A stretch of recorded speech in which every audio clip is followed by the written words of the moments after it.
Ford's new universal electric vehicle platform is going to completely change the American auto industry. Now, what even is Ford's new universal electric vehicle platform? UEVP for short is Ford's new electric vehicle solution. They're coming out with a truck first. It might be called the Ranchero, but things are still getting floated around. But really, the long-term plan for Ford is to put a whole bunch of different kinds of vehicles on this electric platform. Ford's using a novel construction technique.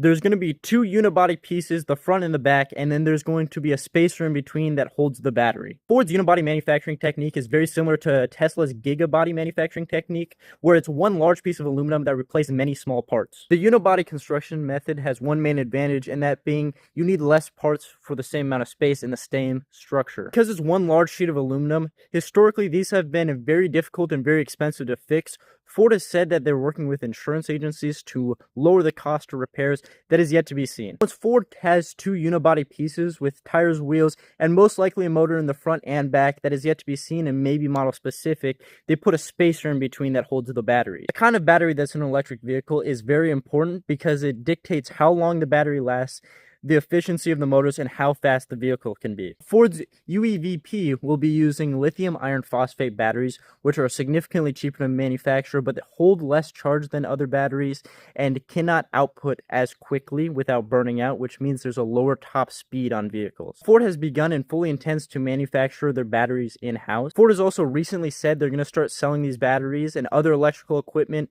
to data centers, but Ford's full battery production capabilities for a 2027 release date are still unknown. Once Ford has two unibody pieces and a battery setup, they put what they call a top hat on, which is going to be a bunch of different vehicles. It's going to start with a small truck that I'm going to call the Ranchero for simplicity's sake.